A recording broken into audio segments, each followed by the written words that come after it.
कुठलीही लौकिक अपेक्षा न ठेवता पूर्णतः निस्वार्थपणे राष्ट्रीय स्वयंसेवक संघाचं अविरत काम करणाऱ्या संघप्रचारक श्री वसंतराव अण्णाजी वैद्य यांचा मी आज परिचय करून देणार आहे.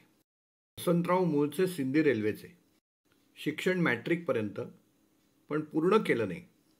1930 पासून नागपूरच्या मोहिते शाखेचे स्वयंसेवक, 1939 पासून संघ कार्यार्थ प्रचारक.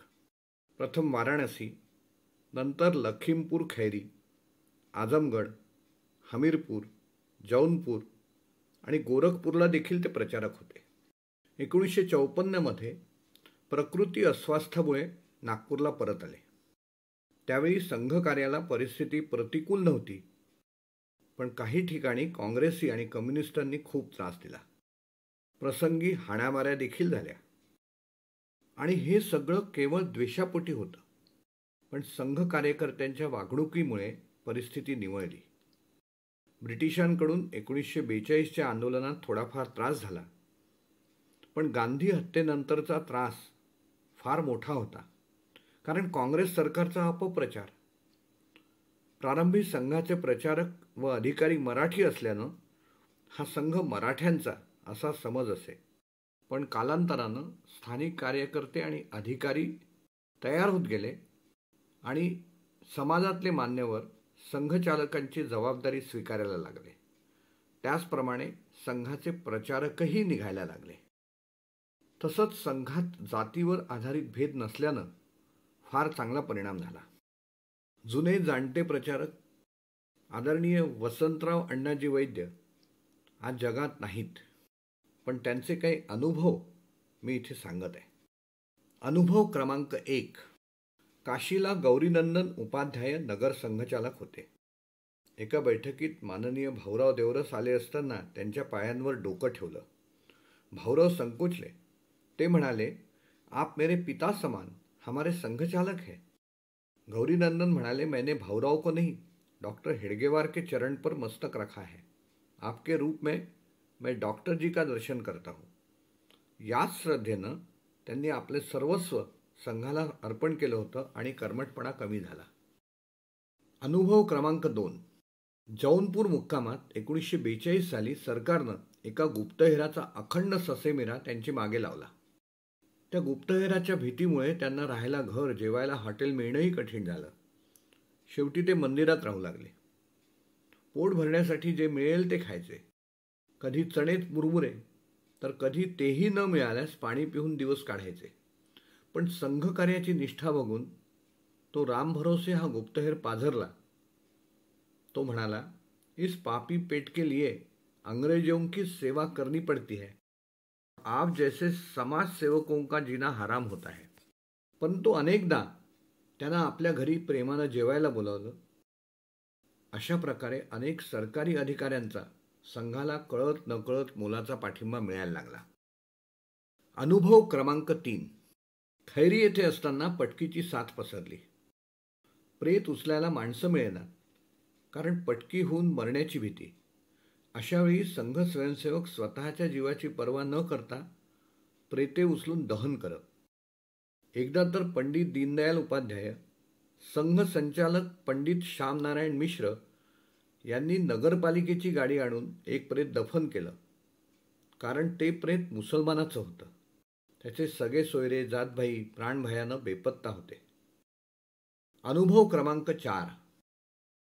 लाखीमपूर खैरी येथील एक गोड अनुभव. त्यांच्या जेवणाची व्यवस्था तेथील संघचालक पंडित श्यामनारायण मिश्रांकडे होती. पहिलाच दिवस त्यांची पत्नी नवऱ्याला क्रोधानं म्हणाली, मालूम नहीं आप कहाँ कहाँ से भीख मांगे बटोर लाते हैं देश सेवा के नाम पर. घर में खाना नहीं मिलता, चले आए यहाँ देश सेवा के नाम पर टुकड़े तोड़ने. कल से ऐसे मुस्टंडों को मैं खाना नहीं खिलाऊंगी. वाढता वाढता तिची टकळी अखंड सुरू होती. यांच्या तोंडून घास गिळवेना. डोळ्यातून ताटात अश्रू पडू लागले. अपमानाने हुंदका फुटला आणि कसेबसे जेवून ते तडक खोलीवर परत आले. तेथेच पंडित दीनदयालजींचा मुक्काम असायचा. त्यांना सर्व हकीकत त्यांनी सांगितली. पंडित जी म्हणाले, हम संघ के प्रचारक हैं। काम करते समय सम्मान मिलने की अपेक्षा अपमान मिलने की अधिक संभावना होती है। मैं भी ऐसी परिस्थिति से गुजरा हूं। दुख करने से काम नहीं चलेगा। यदि हमने सहनशीलता नहीं छोड़ी तो भाभी जी भी, म्हणजे संघचालकांची पत्नी, बदल सकती है. आणि खरोखरच तसं झालं. भाभीजींना पुत्र नव्हता. त्यांना वसंतरावच कालांतरानं आपला पुत्र आहेत असं वाटू लागलं. त्यांचेवर त्या पुत्रवत प्रेम करू लागल्या. ते जेवल्याशिवाय त्या जेवत नसत. 2 वर्षांनंतर लाखीमपूर सोडून त्यांना आझमगडला जावं लागलं. तेव्हा त्यांनी पुत्रवत प्रेमानं त्यांना पोटाशी घेतलं आणि ढासाढासा रडायला लागल्या. अनुभव क्रमांक 5.